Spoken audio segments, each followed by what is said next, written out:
sommaire de cette édition, le chef d'état-major de l'armée éthiopienne a accusé ce jeudi l'Éthiopien Tedros Adhanom Ghebreyesus, originaire du Tigré, de militer en faveur de cette région.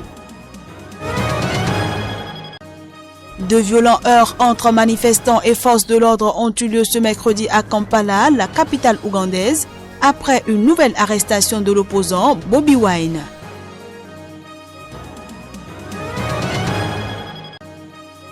Et puis le porte-parole de la police malawite a confirmé l'arrestation du prédicateur star millionnaire Shepherd Bushiri, impliqué dans une affaire de fraude et blanchiment en Afrique du Sud.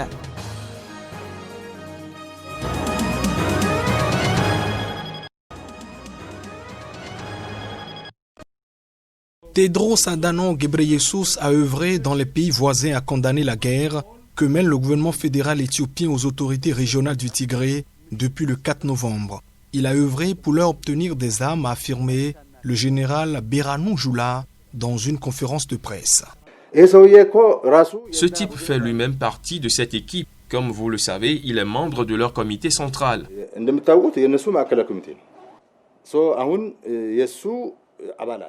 Que peut-on attendre de lui? Nous ne nous attendons pas à ce qu'il se range du côté du peuple éthiopien et condamne. Il n'a donc négligé aucune piste pour les aider. Réussira-t-il ou non à les aider? C'est une autre question. Il a œuvré dans les pays voisins à condamner la guerre. Il a œuvré pour leur obtenir des armes. Aucun bilan précis de l'offensive militaire entrée dans sa 3e semaine et impliquant notamment des bombardements aériens n'est disponible et la région du Tigré est quasiment coupée du monde. Mais les combats ont fait plusieurs centaines de morts et, selon le chef de la commission soudanaise des réfugiés, contraint au moins 36 000 Éthiopiens à fuir au Soudan voisin. Dimanche prochain, près de 1500 villages sur plus de 8000 ne pourront voter à cause des menaces djihadistes qui planent sur cette présidentielle. C'est ce qu'avait déjà signalé le Conseil constitutionnel. Dans beaucoup d'autres localités, le risque n'est pas négligeable. Cette recrudescence des actes terroristes apporte de l'eau au moulin du mouvement pour le retour des exilés politiques au Burkina Faso. Pour ce mouvement, en effet, garantir la sécurité dans le pays passe par une réconciliation de toutes ces filles et de tous ses fils. On a parlé de réconciliation nationale, ce n'est pas aujourd'hui. Si depuis là, ils n'ont pas pris ça au sérieux, et c'est en pleine campagne que chacun parle de gauche à droite, qu'est-ce qu'on va dire? Faire face de façon efficace au terrorisme, le président sortant aura failli sur cette question. Très vite, la comparaison est faite avec son prédécesseur, aujourd'hui en exil. L'ancien président ne peut cesser de marquer les esprits parce que on a un peu de plus en plus, les gens se rendent compte qu'il y a quand même une petite nostalgie du fait que au temps de Blaise Compaoré, on avait une certaine tranquillité. Parce que ce que les Burkinabés recherchent aujourd'hui, c'est la tranquillité, c'est la paix. Et donc, c'est ça qui fait que à chaque discours, à chaque sortie des candidats, il y a le nom de Blaise Compaoré qui revient. Les partisans de l'ancien président n'en demandaient pas mieux, surtout qu'un membre du parti est candidat au scrutin du dimanche. Nous constatons que tous les partis, pour ne pas dire les partis majeurs, qu'ils soient de la majorité ou de l'opposition, la personnalité du président Blaise Compaoré pèse sur cette campagne. Nous ne pouvons que nous en réjouir. Je pense qu'à tous les niveaux, il y a un appel pressant des populations. 6 ans déjà que Blaise Compaoré a fui le pays après avoir démissionné sous une pression populaire. L'insécurité dans le pays aujourd'hui rend beaucoup nostalgique de la relative sécurité qui prévalait sous l'ancien président.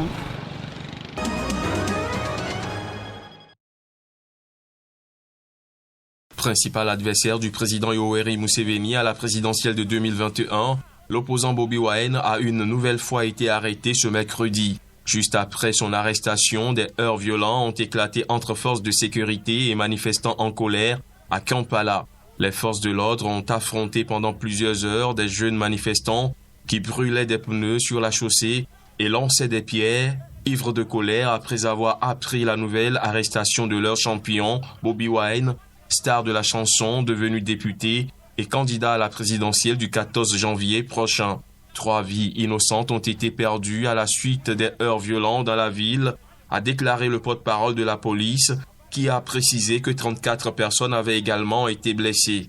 Les forces de sécurité sont venues à bout des groupes violents avec des gaz lacrymogènes et des armes létales.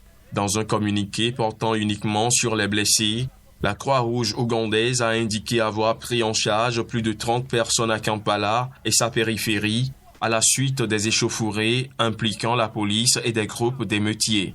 11 d'entre elles étaient blessées par balles, 9 présentaient des symptômes de suffocation et 10 étaient inconscientes, a détaillé la Croix-Rouge. Des confrontations similaires ont éclaté dans d'autres centres urbains du pays, a confirmé la police qui a précisé qu'un autre candidat d'opposition à la présidentielle, Patrick Oboyi Amouria, avait lui aussi été arrêté à Goulou dans le nord du pays pour avoir prévu une marche non autorisée. À New York, interrogé sur l'arrestation de Bobi Wine, le porte-parole de l'ONU, Stéphane Dujarric, a souligné la nécessité en Ouganda d'un espace permettant aux gens de s'exprimer via des manifestations ou un processus démocratique. L'élection présidentielle avec 11 candidats en lice s'annonce plutôt tendue dans le pays. Le porte-parole de la police malawite a confirmé l'arrestation du prédicateur Stam millionnaire Chiper Bouchiri, impliqué dans une affaire de fraude et de blanchiment en Afrique du Sud. Le prophète autoproclamé d'une église évangélique fondée à Pretoria avait fui au Malawi la semaine dernière, contrevenant aux strictes conditions de libération sous caution imposée par un tribunal sud-africain. I can confirm to you that we have arrested. Je peux confirmer que nous avons arrêté le prophète Shefred Bouchiri et Marie Bouchiri. Cette arrestation fait suite à un mandat d'arrêt que nous avons reçu hier d'Afrique du Sud. Il a été émis par un tribunal de Pretoria il y a 2 jours. Pretoria, 2 days ago. So we received, and we are very sure that they got wind. Nous sommes persuadés qu'ils ont eu vent que la police les cherchait et ce matin même, ils se sont rendus ici au quartier général de la police nationale dans la zone 30. Nous les avons donc ici dans la zone 30 et nous allons recueillir leurs déclarations. Ensuite, ils comparaîtront devant un tribunal conformément à la procédure. Before a court of law as per procedures. Célèbre en Afrique australe, l'église évangélique qu'il a fondée à Pretoria a des milliers de fidèles. Également homme d'affaires au train de vie fastueux qui a investi dans l'industrie minière, les télécommunications ou encore l'hôtellerie de luxe. Sa fortune est estimée à plusieurs millions d'euros. Une part est tirée des dons des croyants. Accusé de détournement de fonds de fraude mettant en jeu plusieurs millions d'euros, il avait été arrêté avec son épouse Marie par les autorités sud-africaines et libéré sous caution le 4 novembre dernier. Les autorités sud-africaines qui enquêtent pour savoir comment le prédicateur a pu quitter le pays ont lancé une procédure judiciaire en vue de son extradition. Le ministre congolais de la Santé a proclamé solennellement la fin de la 11e épidémie d'Ebola dans l'histoire de la République démocratique du Congo, qui a fait 55 morts depuis son apparition le 1er juin dans une province du nord-ouest du pays. Je suis heureux de déclarer solennellement la fin de la 11e épidémie de la maladie à virus Ebola dans la province de l'Équateur, en République démocratique du Congo. L'actuelle épidémie est survenue dans un contexte particulier. Elle s'est déclarée alors que la 10e épidémie d'Ebola dans l'Est n'était pas officiellement terminée et que la RDC avait pris des mesures dès la fin du mois de mars face au premier cas de Covid-19 dans le pays. L'épidémie a touché des zones de santé fluviale et lacustre, ce qui a représenté un défi logistique majeur, a rappelé le ministre. Elle a concerné des zones de santé à proximité d'autres provinces et de la République du Congo-Brazzaville. Le risque élevé de résurgence reste permanent et doit servir de signal d'alarme pour que le système de vigilance soit renforcé, a indiqué le ministre.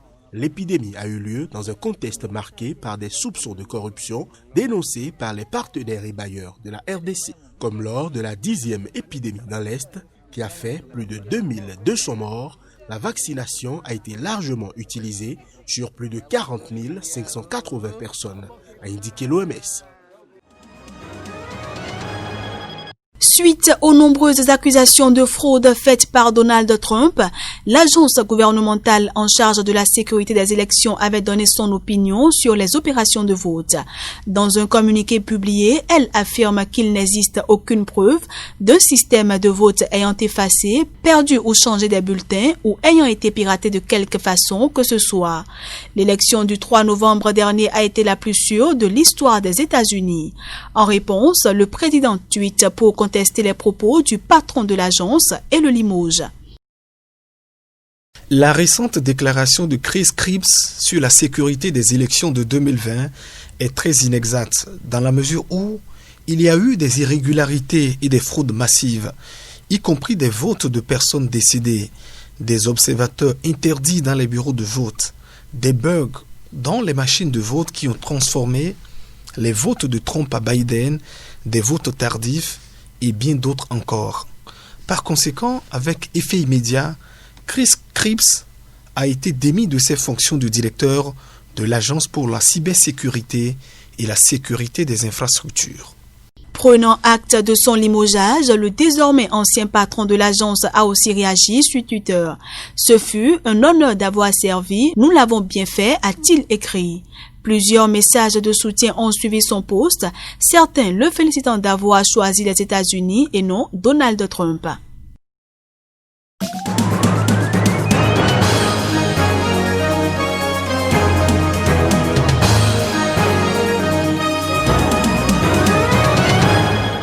Culture, mode, cinéma, musique. Retrouvez toute l'actualité du monde de l'art sur Artistique les mercredis, vendredis et dimanches sur votre chaîne Sika TV. Sika, le vrai visage de l'actualité en Afrique.